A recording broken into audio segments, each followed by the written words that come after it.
time again for a completely unnecessary podcast. Super show for Tuesday, February 20th, 2024. A lot of twos alongside Ian Ferguson. That's me. Hello. Recording at How are you? Castle Ferguson. I'm Yes. Pat Contry. On the show today, we'll be talking about the Funimation Controversy. Xbox games no longer exclusive to their own console, which they kind of weren't before, but now they really aren't. Madam Web is a disgrace to all humanity and entertainment, apparently, in art. Disgrace. We'll talk about the WADA games, buffoonery, and more buffoonery with Amico. Ian, how you doing? You doing okay? Yeah, I'm good. Unfortunately, Vani is not, which is why I'm recording from here. She tested positive for COVID this morning. I feel fine. I will test tomorrow, but she is quarantining. But I'm not going to risk, getting you sick. So Thank you. Here I am. I have been super busy with work. In my spare time, I have not been going out. I've actually been staying home and playing games, saving money for our Japan trip. Oh, that's right. Yeah, in October. So I'm going through my enormous video game back catalog. I'm playing Hades again. I'm playing Helldivers 2 when I can actually connect to it, which I talked about a little bit in the intro, the bonus episode. And let's see. And what about that limited run game that's making waves? Oh, yeah, Arzette, which I am about a third of the way through right now. We got a review code very kindly from our friends Audie at Limited Run Games. And it's a blast. When this was announced, I thought it was a fun idea. Basically, what Arzette is a spiritual sequel or reimagining of the side-scrolling Zelda CDI games. And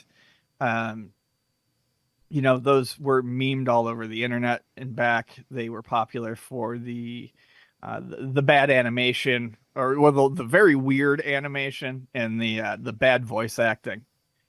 And Arzette kind of attempts to be be that, but playable, and it succeeds. The sprite work is actually really nice in it.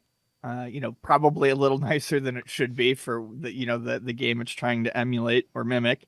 And as someone who has actually played the Link one, Faces of Evil, I played it at my friend's house. The only person I've ever known who owned a CDI. Do you even own a CDI? I mean, now I do. Yeah, I found one at the Swami, but as a kid, okay. As a teenager or a kid, I didn't know anyone who had one. Obviously. Yeah, I knew of two in existence. I saw one at like the local stereo place because they were always like, oh yeah, I saw them at stores, and Nobody Beats the Wiz. They had one, set up. I remember seeing the golf game on demo, but I didn't know anyone who owned one though. I remember the demo being set up at the stereo place where they always had like the higher end electronics, and they were trying to make it look very fancy. Sure. And I remember playing, I think it was Lords of the Rising Sun. There's a mini game where you have to move the sword back and forth to deflect shurikens. Anyways, I digress.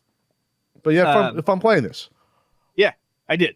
It looks great. The animation, it's good animation that properly looks a little janky on purpose. Yeah, that properly conveys what I think people notice the most about the art in the original games, and that is like, exaggerated, facial contortions, and also a very weird focus on the eyes of the characters, and they get that right in Arzette. The voice acting is fun. It's not a lot of it is not professional, but it's amusing. Our friend Joe Modzaleski has a wonderful voiceover in the game, and I was dying from the moment I first heard it because I looked at Vaughn and I'm like, that's just fucking Joe talking. She's like, yeah, that is Joe. Also, my pal Vinny from Vsauce. He's got a voice for Earl as well. Who does he do? Do you know? He does the frog guy. The frog. Oh, Awesome. Okay, so that's great. And Vinny's great at voices. He's I want to say famous for it, but he does a great like impersonation of both Mario and Luigi, how they sounded in the original, cartoon from the Super Right. Show days. So Well, he's a got a fun good little voice for it. inside scoop I got from Joe when talking to him about it was that the original voice Joe did for his character was he was told to dial it back because it sounded too lewd and too gross. Okay, then. Yeah. And I believe they got two of the original voice actors back as well. Really? Yeah, I Oh, think they that's did. awesome. I think they did. So yeah, it's a love letter, but also a good game. And they also I hate that term so much. a love letter. But It is a good though. game. I like that versus homage. But they also have a USB. This is just craziness. They did it. They have a USB controller that looks the same shape and buttons of the original like one hand CDI controller. The fact that they did that for no reason at all, other than like, oh, yeah, you want to play it like the original. I'm literally on the fence about whether or not I want that. I think it's only $20. That's not terrible to get it, I think. But I'm really enjoying the game. There's a lot of backtracking, but it's just a nature of the beast. The backgrounds have kind of almost like a washed watercolor look, which, if I recall correctly, is reminiscent of the original. Sure. It even like references locations that I remember in the original. So this is not people just kind of like looking at a meme and like, we can cash in on this. They literally looked at those original games and were like, we want to recreate this, but as close as possibly we can, but playable. Make it a good game. And I think it's a lot of fun. It's more than a joke, and I recommend it. Yeah. I also recommend you check out a certain Kickstarter for a certain N64 guidebook right now. I'm going to play a trailer. You can hear all about it. Oh, yeah.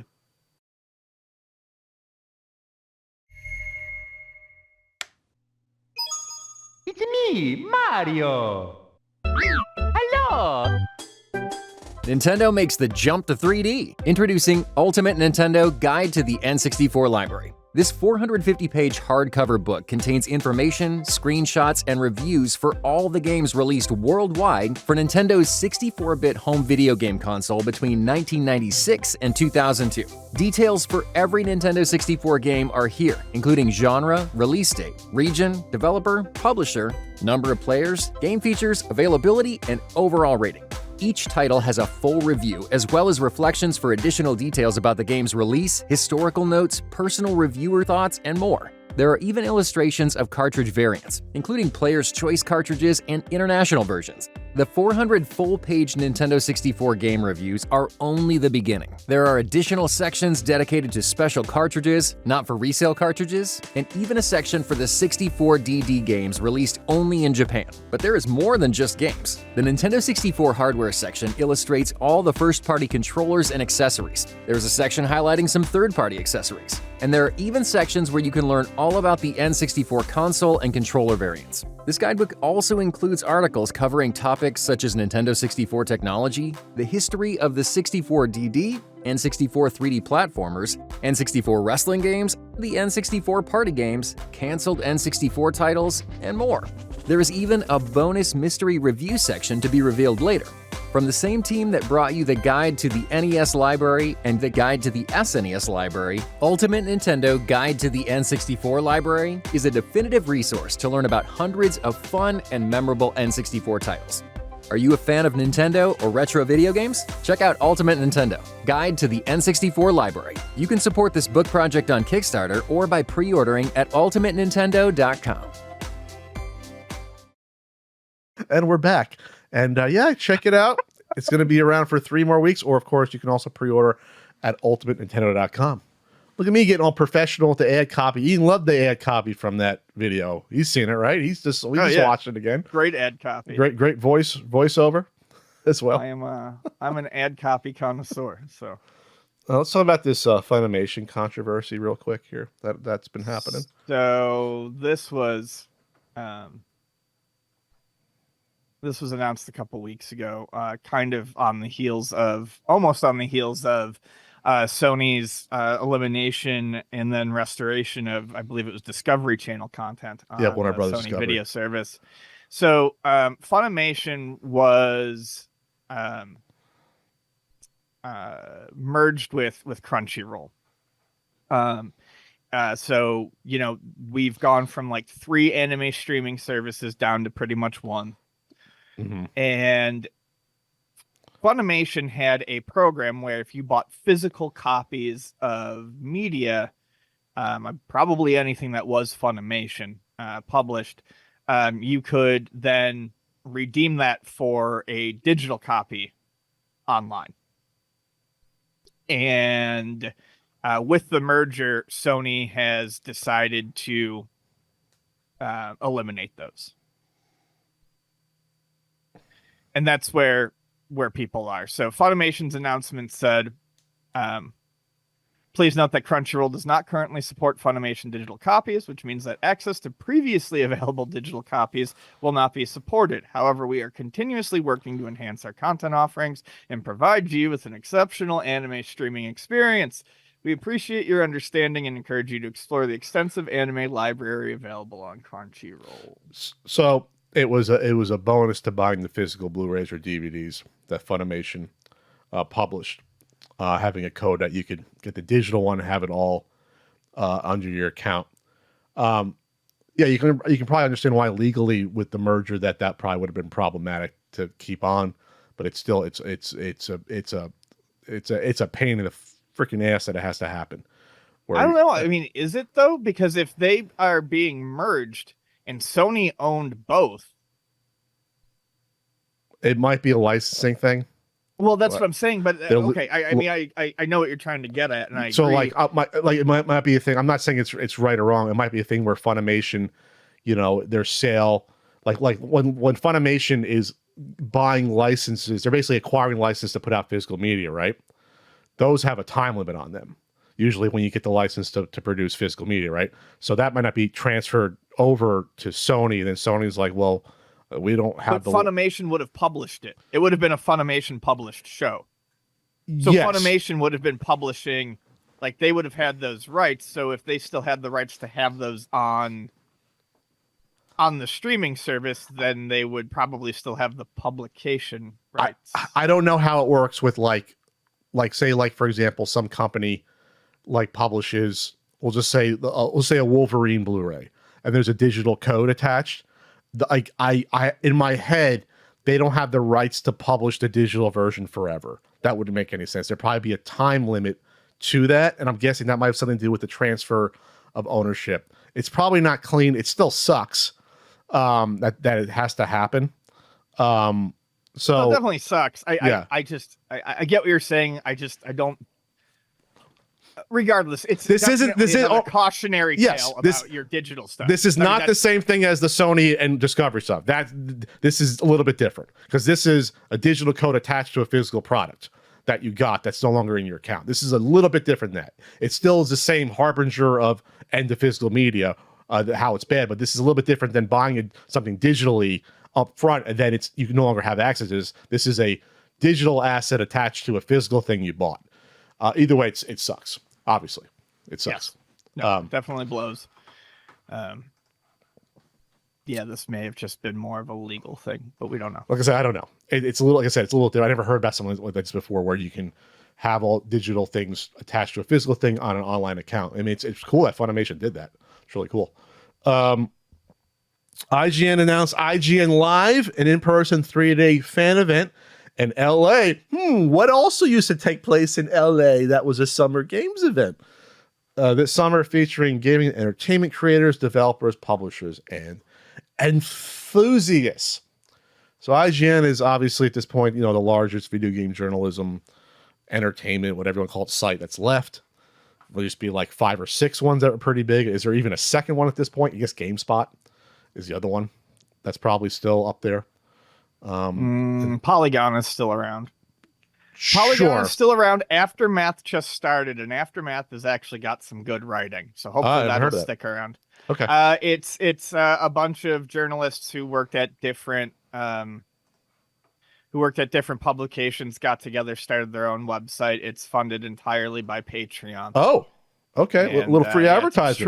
It's truly independent. Aftermath. And, journalism. So Okay. hopefully it sticks around. But I know what you mean. Like, it used to be you couldn't go anywhere on the internet without, tripping over yourself and falling into one of these. There used to be One Up, Joystick, GameSpy had their own new stuff. Yeah, absolutely. There was like 5 or 6.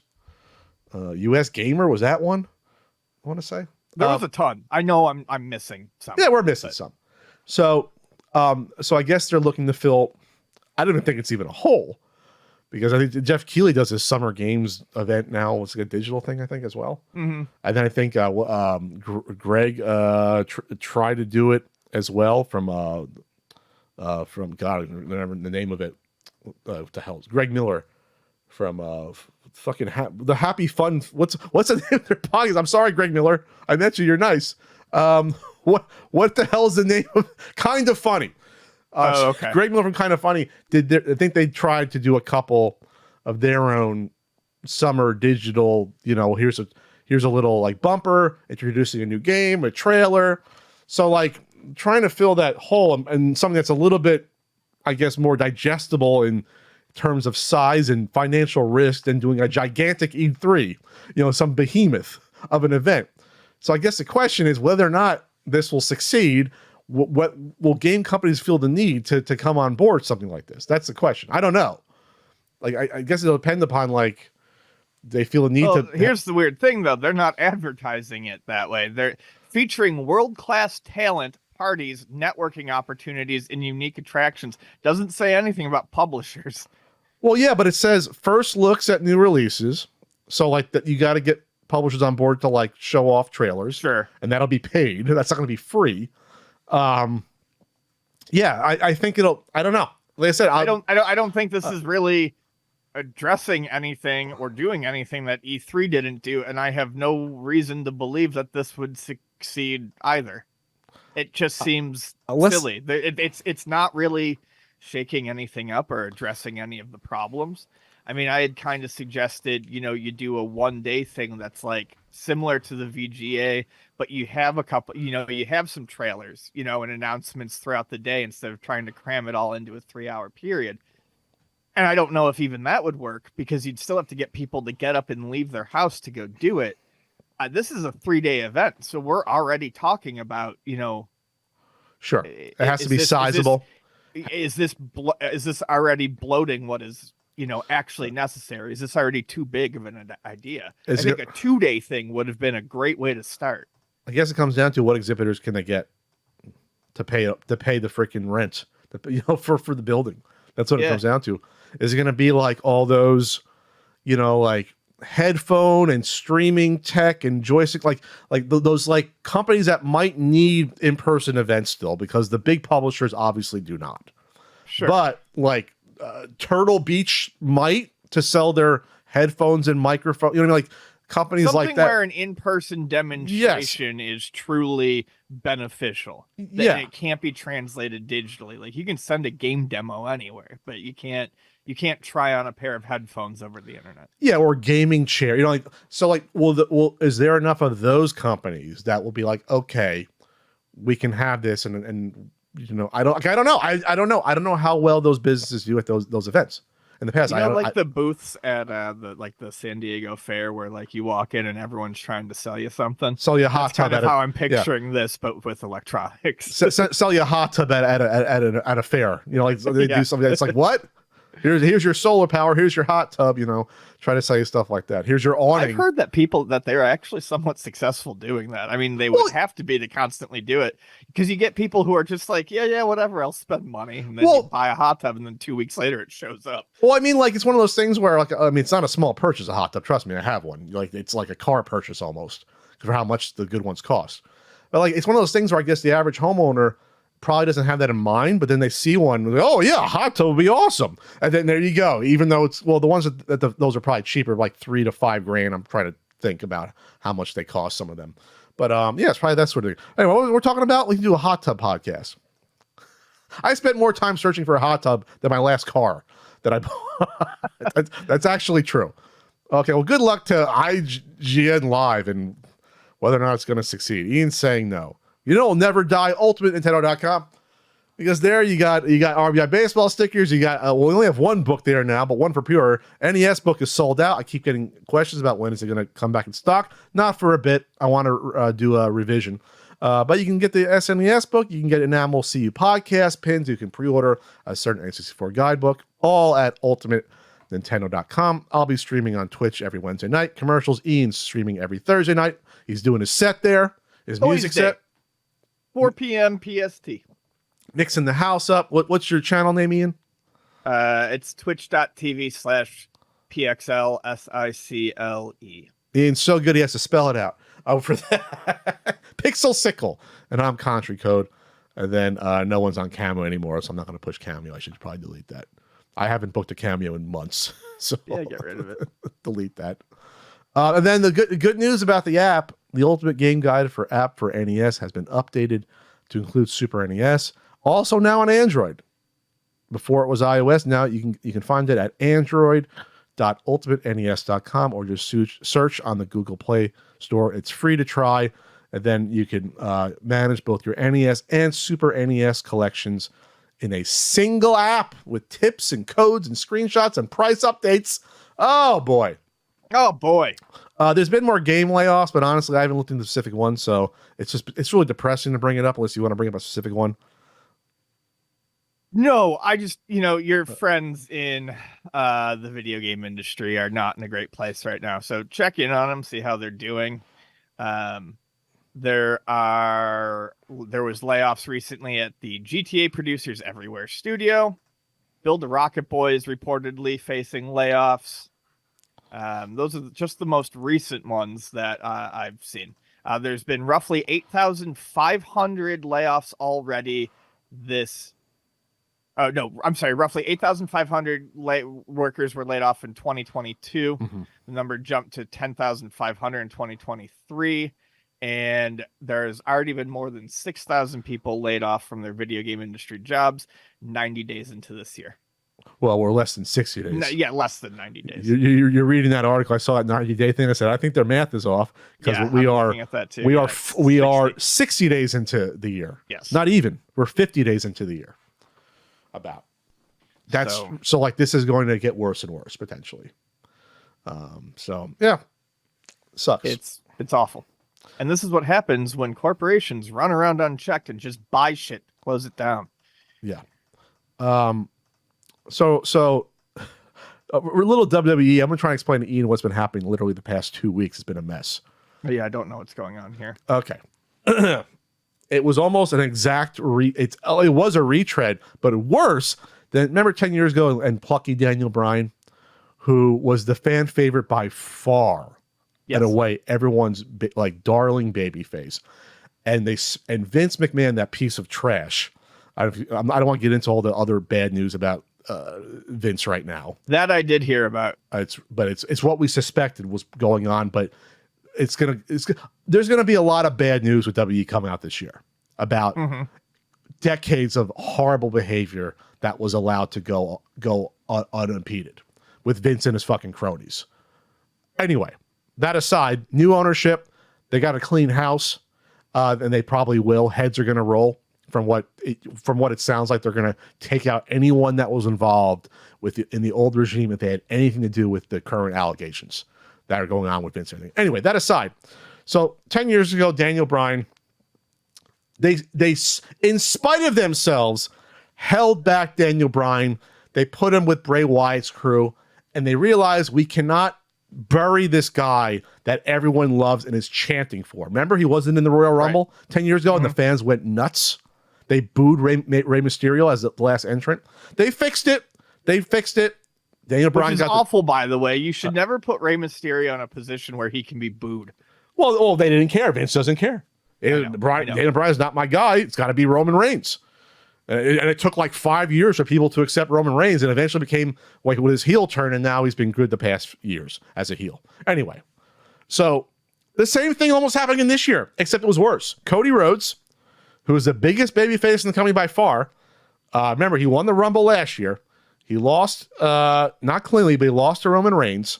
And people surmise, well, they're going to do a long tail like they did with Dusty Rhodes, where eventually he's going to lose, but eventually get back to the top and win. And that's what they built towards the past year. So yeah, I mean, I remember you talking about that specifically last year, and I was like, well, if that's what they're going to do, and it seems obvious that that's what they're going to do, well, then that's fine. Otherwise, why would you have your biggest babyface lose in the main event of WrestleMania? It's very rare it happens. So they build him up. He beat Brock cleanly. He avenged Brock beating him up. Like they were building him up. He wins the Rumble. He tosses out Punk at the end. Punk got injured in the Rumble, unfortunately, but Punk, unfortunately, can't stay healthy at this point. I feel bad. His body's breaking down. Like he's not going to have a second shot, it seems like, but we'll see when he comes back. He tore his tricep. And I've done that before in college. That's a bad injury.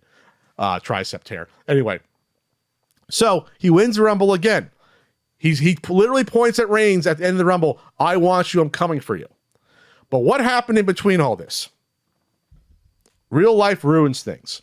The Rock. Dwayne Johnson joins the board of TKO, the new owner of both UFC and WWE. Supposedly, one of the parts of the deal for him to get back to get on the board is obviously it came from him that he had to have a big match at WrestleMania. The other thing supposedly is he got $30 million in stock options as part of his compensation. So The Rock then probably thinks, well, he's a mark for himself at this point, Dwayne Johnson. I think that's obvious to say. Yes. He's bought his own fucking hype. I'm not saying he's not a good performer. He's not an all-time great, but he's bought his own hype at this point. He hasn't been a full-time wrestler, by the way, in 20 years. 20 years hasn't been remember, he retired fairly early before coming back for his little runs around 2012-13. He wasn't full-time. How old was he? He was pretty young. He started young in the business. He was like 23, 24 when he was Rocky Maivia. You know, he's only about 52 now. The point is this: 10 years ago, he was getting injured in his little matches with like John Cena and his one-offs. Not blaming him, but bigger guy, bulky, not in ring shape. It can happen. Right. Comes back now to and said basically, this is like real. This isn't storyline. Behind the scenes, I should be the one to fight Roman Reigns for the title. It should be me. It'll be the biggest match in WrestleMania history, which is bullshit, by the way, but it'll be the biggest match in WrestleMania history.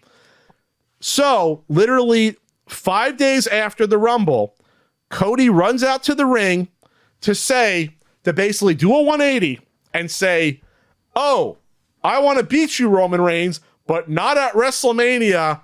I want to hurt you. So here comes the guy who will fight you. The Rock comes out, and it made Cody look like the biggest bitch alive. And boy, did the fans not like that at all. They cheered him then. I guess it was in Mobile, Alabama or something. But after that, they started booing The Rock when he was showing up. They went online and said, you know, Cody has to finish his story. They had a reverse course within a week on it. And this was not planned. I hear people say, well, this was planned the whole time.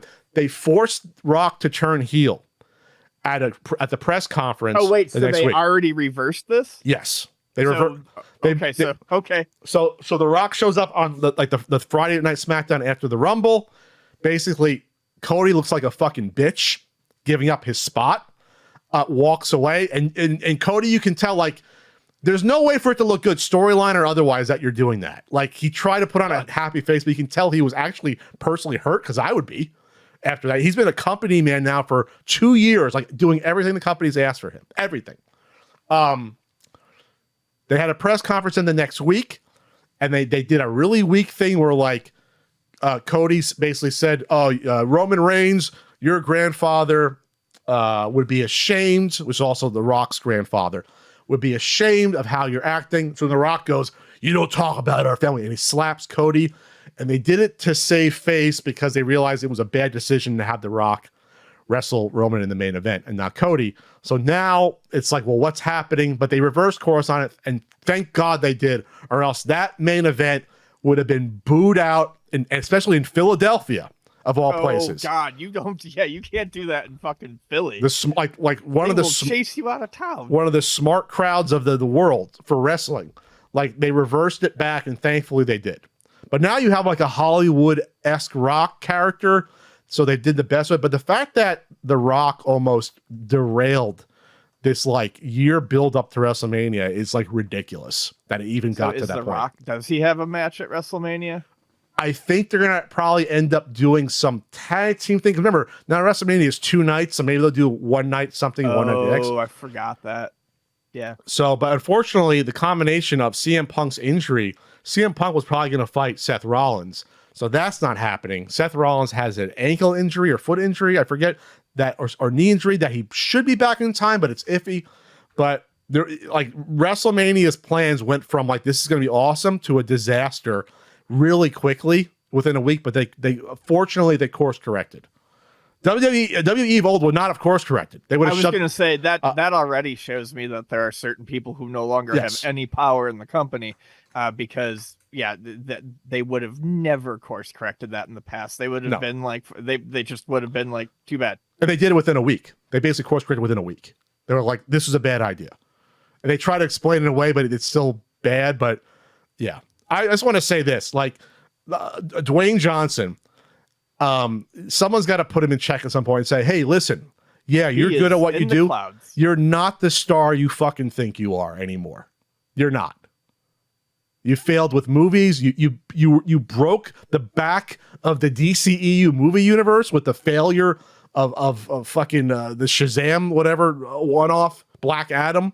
And I don't know if this new UFL is going to take off or not. The combination of USFL and the XFL. I don't know if that's going to succeed with the Rock and them. I have no idea if the US really should ever succeed. Well, no, the second one failed because of the pandemic. Like it was just, we got to shut this down. But like, I don't know if the U.S. if there's a market for a spring football league in this country. Like it's been tried about 6 or 7 times over the decades. So I don't know. The point is this: I'm glad The Rock got put in check by maybe the higher ups at TKR. Like, no, we can't do this. This is not good. Plus, it makes it. Plus, in terms of how it looked to the boys and the girls in the back, like. It would look terrible. That would have, I mean, that's got to have, I mean, awful morale. Yeah. The company, literally the best company man you could ask for, Cody, doing everything that's been asked for him in terms of PR, taking the losses at WrestleMania and then getting beat by Brock, building himself back up. Then you have literally a guy who last wrestled a match like 10 years ago come in for the main event and fight for the title. It was going to be a title match against Roman. Oh, God. Okay. The way you were describing it, I was like, well, at least it sounds like it's not for the title. Oh, it has to be a title it has to be a WrestleMania for the title. Just a disaster. So, and then plus, like for him to beat Roman Reigns potentially when Roman has had the title now for like almost 4 years. Right. To have someone who has defended the title constantly lose it to someone who hasn't wrestled in, I think 10 years. I think 10 years was his last single match against, I think it was Cena 10 years ago. Yeah, I mean, just insulting. Yeah, just bad. Just bad. That's all. So that's my WWE rant.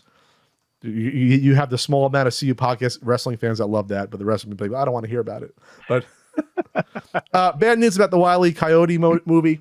It was good news for a while. Remember, this was a 100% finished movie, combination of animation and live action. It unlike I would really like to see it. I really want to see it. You could make the argument that, well, the Batwoman movie it wasn't doing well with test audiences. It's still shitty, but okay, it still sucks. This supposedly was off the charts with test audiences that have seen this movie. That like this would have done probably pretty well at the box office. It's an awesome idea. It's Wile E. Coyote suing the Acme Corporation for selling faulty products. I'm on his side. I wanted to see that very, very badly. And it supposedly was like you don't like Love Letter, but it was like this is a proper like Looney Tunes style movie, which aren't done well often. The Space Jam sequel supposedly was not good. That came out a couple years ago. Anyway, so this is 100% finished, scored everything. And then they said, oh, we're going to just take it. We're going to can it. And it'll be a tax deduction right off like Batwoman was. So then there was a lot of backlash. So then they tried to shop it out. But it was a half-hearted effort by Warner Brothers. They put way too high of a price tag on it so that no one would buy it, which is, I think they were charging $75 million and no one had that much faith. star John Cena, who's everywhere now, and Will Forte. Cost $72 to make, and they were not willing to negotiate anything. It sounds like Netflix was interested, and other streaming services are like, no, take it or leave it. We want this amount of money. We want to make a little bit of profit on it, and that's it. So fucking these assholes just spit in the face of obviously every writer, every artist that worked on the movie, every actor, everything, and wouldn't even take like a little bit of a loss on this, because they work out the math and figure, well, we can actually make a little bit of money on this if no one ever sees this work. It's despicable. It's disgusting. It's and the fact this has happened now twice within like a year at Warner Brothers, this CEO is dog shit. This guy. Oh, Zaslav? Yeah, he sucks. He's just awful. This is one of those things where like I feel like there needs to be laws in place for this. I don't know. It's bad. I hope someone leaks the digital film at some. I hope someone gets into. Oh, I hope so too. More than just about any film that has been canceled. I really, really want to see this one, and it might suck, but I just like Wiley. No, like I said, from the idea sounds fun. Supposedly, like this was going to be good. Supposedly, that's what makes it worse. Deadpool trailer came out during the Super Bowl. It looks good. It does. I'm actually very excited to see it. Haven't been excited to see a superhero movie in a long time, but that one I think I'm going to enjoy it. Yes, it's going to basically, it's a multiverse thing, which they building up for the past 3-4 years with the TVA it is called. So keep track of the multiverses, and then if you watch the end of, I don't know if they even planned this at the time. I think they did. I think it was just happen chance that Deadpool 2 had to do with time travel when it came out. And sure. So he basically went back in the past and fixed things at the end of Deadpool 2, which perfectly lines up with how this multiverse shit has started with time manipulation stuff. I don't think they planned that with Deadpool 2, but it fits in perfectly into it. It makes sense. It does. So would have had to have been some fairly specific early planning, and I don't know that I'm willing to give the Marvel Cinematic Universe that kind of because remember that was still a Fox film, that Deadpool 2. Right. So I don't know. Or maybe they knew it was going to, maybe they got direction. Okay, well, this is where it might be headed, but either way, it works out perfectly. So I'm looking forward to it. Between the news of that and the Fantastic Four cast being revealed on Valentine's Day with a cute little card, that was a beautiful. If you see that, the little Valentine's card? Mm-mm. God, Ian, where have you been? So they revealed the cast, and it was drawn in the style of like the early 60s, and how they were dressed was early 60s, and the hairstyle of Sue Storm. So I'm like, please, this is what I've thought about for literally 10 years. Oh my God, Ebon Moss-Baccarat. Who is he playing? He's Ben Grimm. Oh God! Please, good. This will take place in the early 60s. From all indications, this is where this movie has to take place. The first one in the early 60s. Good. Like, this has to be a period piece. This first movie. There's no other entity that fits into like the early 60s, like space race era, as the Fantastic Four do. Like, I am so looking forward to this. I said, Frank, you got to stay alive until at least next summer to see this, and he's agreed he will. He made that promise to me. Yeah, no, this is a great cast. Pedro Pascal is a great choice. That's the only one where I'm not thrilled, but he's a good actor. I'm just like, okay, he's in everything. He's also a bit older than all the other actors, so I'm just like, okay, we'll see. He is, but I think he's the right type of. I mean, the type of character that he has come to play, I think, is a good fit for. Sure. Mr. Fantastic. Sure. But he's about 15, 20 years older than the other actors. So I'm like, he should be about the same age as Sue, but whatever. I'm not going to go into it. So I'm looking, that's going to be great. So I'm all of a sudden have a nice kick in the pants, in the perfect jean pants, about MCU based upon these two movies. I'm like excited for these two. Nothing else really, but besides Daredevil. When Daredevil comes back. And you like that. And you like the fact that they basically, Kevin Feige supposedly saw the Daredevil and basically said, this is not going the way I want it to go, and basically threw out supposedly half the content. And like I said, we're going to redo most of these episodes. know if you heard about that. For Daredevil? For Daredevil Reborn, they basically went back to the drawing board and are reshooting and redoing a lot of it. In quite some time. Yeah. They were going to do 18 episodes, and I think Lieutenant said, no, we're going to pare this down, and I think they're going to get back, supposedly, Foggy and, what was it, Susan, supposedly they were not going to be in it, that they're going to be killed off screen, and people went nuts, because I would too, because they're like the heart and soul of the show, and I think they're back in. Supposedly, they're like back in. Yeah, you can't fucking aliens this. You can't just Alien 3 it, right? Right. You can't go from like beloved characters to, oh, we killed them off screen. Fuck you, audience. But I think that's what, yeah. So the Marvel show. God, what a horrible idea that would have been. Like they did Jesus. But now there's a shot of them back on set. So I read an article, not to go off on a tangent. I read an article about how they make TV shows at Marvel for MCU stuff. MCU stuff is going to change, where they're no longer just allowing a showrunner to just make a bunch of shows willy-nilly, and then we'll see how it turns out, because that did not work out for the what the hell, the one that just happened with the aliens, with the Kree, with the Secret War. Yeah, the Nick Fury one, or Secret Invasion or something. Yeah, the Secret Invasion, whatever, that supposedly was not good. Supposedly, I know She-Hulk. Some people didn't like it. I thought She-Hulk was fine up until the finale. I think it was good. That one I didn't actually hear that many differing opinions on. I thought that one was supposed to be pretty good. I think the finale went off the rails personally, and they did not have a budget to have more She-Hulk. That was obvious. Gotcha. So, but I think going forward, they're going to have more of a traditional TV pilot system where make your pilot, we see how it is.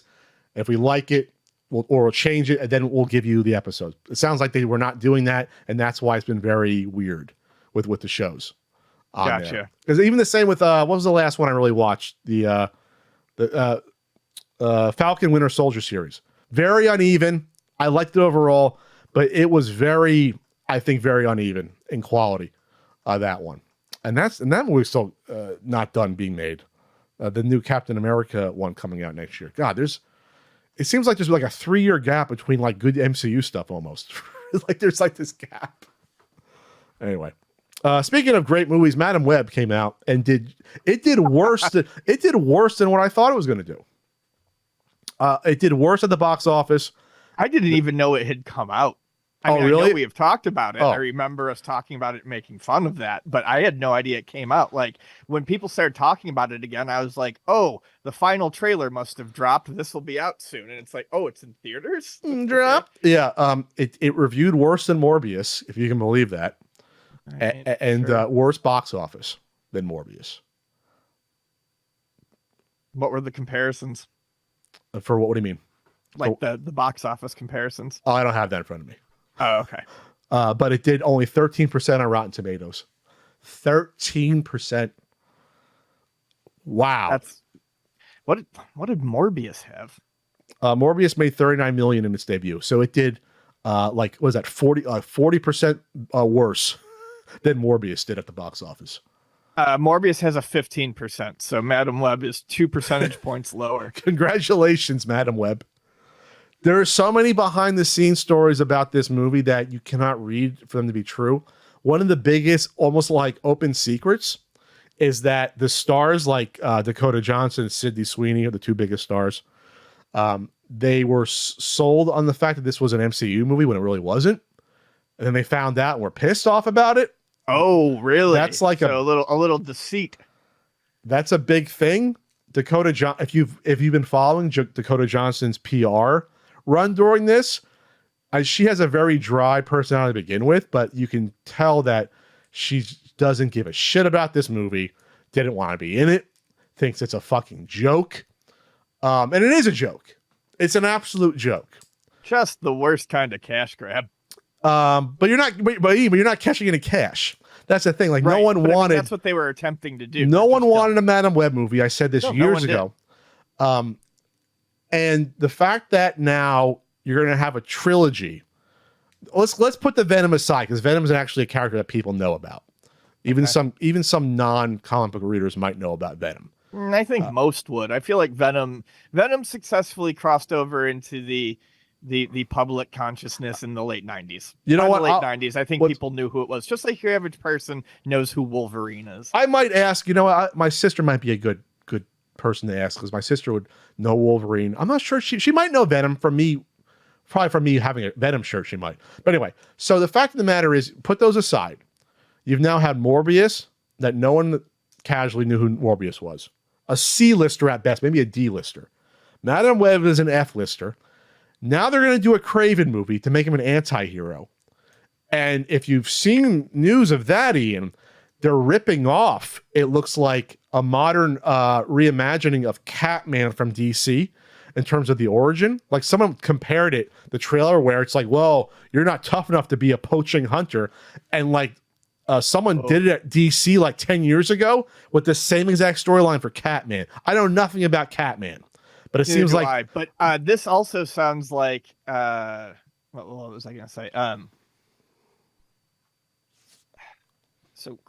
The anti-hero thing. Yes. Why does everyone want to take because that's what The Rock wanted to do with Black Adam. Yeah. Was take a villain and then make have some sort of anti-hero story. A tweener. So who's the asshole who like is really, really into Kraven the Hunter, who's like, I need to redeem this guy? Yes.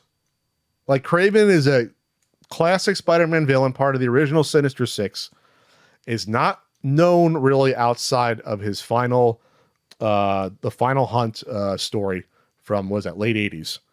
That's it. Like, that's all people know about Kraven, really. He was like sort of redeemed by that final story. And now to make him a major starring character is nuts. Like, it defies all reason. But then they still want to do that El Muerto one, which is even worse, because it's a character that's been in only 2 Spider-Man comics as like a one-off, like, hero or villain to Spider-Man as a luchador wrestler, and with starring Bad Bunny. So like, someone at Sony has to be stopped, is what I guess what we're saying. The fact that this came to theaters and wasn't a tax write-off, but we can't see Batwoman probably sounded better, and the Wile E. Coyote movie. It's like, this is ridiculous. I wanted to see it. Like, you can't make this up. No one thought this was going to be a success. No one did. No. The fact that no one at Sony said, yeah, hey, we got a script in for this Madam Web, and immediately someone should have said, we cannot make this movie. We're gonna lose a lot of money. It's ridiculous. I guess maybe because the budget was only 80 million supposedly, but with all the marketing, it's really 160 or so. This was marketed everywhere. This is the best part, Ian. It takes place in 2003. So you have shoehorned in 2003 references. Good. Good Stuff. Her and the Gal crew, the Spider Woman crew. Spoilers, they're all different Spider Women. They sing a Britney Spears song. There's like Beyonce references from early 2000s all over the place, like gold. Very necessary. Someone said there's a Gold Member movie poster somewhere, and that came out in 2003 with Beyonce. Just and it looks like a movie from 2003. If you look at this looks like a superhero movie shot from 2003. That's not good. It looks cheap as hell. Oh, and then she pals around as an EMT with Ben Parker. Uncle Ben is technically in this movie, which I guess they wanted to try to connect to the MCU, but like, it's a fucking mess. I want to see it for how bad it is, because you can see clips online people took with their cell phone where like, it's worse than what you think this movie is. It's bad, Ian. It's bad. Anyway. Yeah, it sounds like it. Want to talk about Xbox games? Man, so much has happened with Xbox in the past couple weeks that I am not caught up on, but this was earlier. I think they already committed to like a new system, and I don't know. Microsoft's being crazy. However, the big news was that is it big news? 4 of their first party games are going to the Switch and PlayStation. And this rumor kind of came out. It was basically all but a confirmed rumor when it hit the internet, and that was Starfield is not what was going to go to other systems. Was going to go to Sony, and then I believe the Beat game, Hi-Fi Fury, is that what it's called? I think that one, Hi-Fi Rush, I believe is supposed to go to the Switch. Here they are. Hi-Fi Rush, Pentiment, Sea of Thieves, and Grounded are the 4 games Xbox is bringing to new consoles. Oh, I thought Starfield was one of them. It doesn't say that. But still. Sea of Thieves is going to be a big game, supposedly. I've been hearing about that game for years. Which one? Sea of Thieves. Sea of Thieves is already out. But I mean, like, that's a big game, though. Like, that's not a small, that's a huge AAA game, right? I don't think it ever really got that kind of Really? support. I mean, it has its fans, but I mean, it's, first of all, it's basically only multiplayer. Like, it's kind of got an interesting set of I just think it's a little bit harder to get into than most people would. No, my point is, that's a big game. That's not a small, like, game. Yeah, but that's old. Okay. I'm just saying it's old. I didn't say it was it's still a big deal. I'm just saying Sea of Thieves is a little bit older, so that one doesn't surprise you as much. As okay. big of a deal.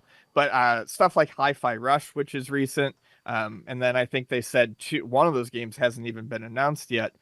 So it's just a very odd move from Microsoft, where I don't feel like they really have any genuine plan in motion. I think Game Pass is really their end goal at this point. Well, I mean, that's really, I feel like, all they care about. Well, I think their plan is we have to sell as much software as we can. Yes. And they realize that. But then why are they making consoles if their first party titles are not going to go to? But we talked about this years ago, Ian. Once they started going to Windows, it was over. Yeah. No, I agree. It's over. It doesn't matter anymore. They just want you to. Microsoft doesn't care where you play their games. They just want you to play their games. I think they've seen the writing on the wall. I think not this generation. I think we'll get to a generation where the hardware will get to a point of diminishing returns, especially with now all the software technology to upscale things. That's now coming into vogue. Nintendo's going to use it on their new console, which is not going to be pushed back to 2025, according to reports. No shit. No kidding. Well, yeah, but now it's like official. But so the point is that I think Microsoft is basically saying, like, do we have to be in the hardware war 20 years from now? Do we have to invest, $1 billion every cycle to invest in R&D into a new hardware console? I agree with you. I'm not disagreeing. Yeah. I'm just saying, like, this is what makes fanboys upset. Oh, I don't care about fanboys. I'm just saying, like, from a business side, Microsoft has been planning this for years and years to, like, eventually exclusivity is going to come to an end. I mean, you brought up. I did double check, by the way. Starfield is not coming to PS. It's not coming now, but it still could happen in the future. They paid several $1 billion for Bethesda, right? So at some point, they want to see a return on investment. And maybe they're starting to figure out, well, keeping these things exclusive, doing the math, we may not be able to. Especially since these companies don't make, as you know, these companies aren't making tons of money on console sales. No. It's a loss leader. Yeah. They want you to buy the software. So cut out the middleman and get rid of the hardware eventually. I think that's what they're going to say. I'm not saying Starfield's going to come to, the next whatever Super Switch and next PS5 tomorrow, but Ian, maybe next year or 2 years from now, who knows? Like if you're Microsoft and you're like, well, if we bring Starfield to the Super Switch, maybe we eventually can sell 5 to 10 million copies. That's a lot better than not. Sure.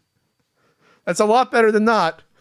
We can make $1 billion selling this on the Switch and another $2 billion selling it on PlayStation. Why wouldn't you? At some point, especially when you have all this money invested into these companies that you gobbled up during the pandemic, and now you realize we got to start making some of this money back. $7.5 billion for Bethesda? They bought it for billion. I have no idea. But yes, I agree. At some point, they're going to make the money any way they can. Yes, $7.5 billion from the Verge article to acquire ZeniMax Media, the parent company of Elder Scrolls and Fallout Studio Bethesda. $7.5 billion. They want to see that money back at some point. They do. You think? Yeah. That's a lot of shells there. A mere bag of clams. So, all right. Was that a Honeymooners reference originally? God, a 70-year-old reference. Anyway. Well, if you want to hear us talk about more shenanigans, like me staying out way too late downtown San Diego on a Saturday night, you can go to patreon.com/CU podcast and listen to all about that and about 70 more exclusive podcast ditties that we've recorded over the past year and a half, right, Ian? Yeah. Year and a half we've been doing this? I feel like it's longer we've been doing that. Something like But that. anyways, it's worthwhile. It's Check fun. them out. We have fun. We have a good time.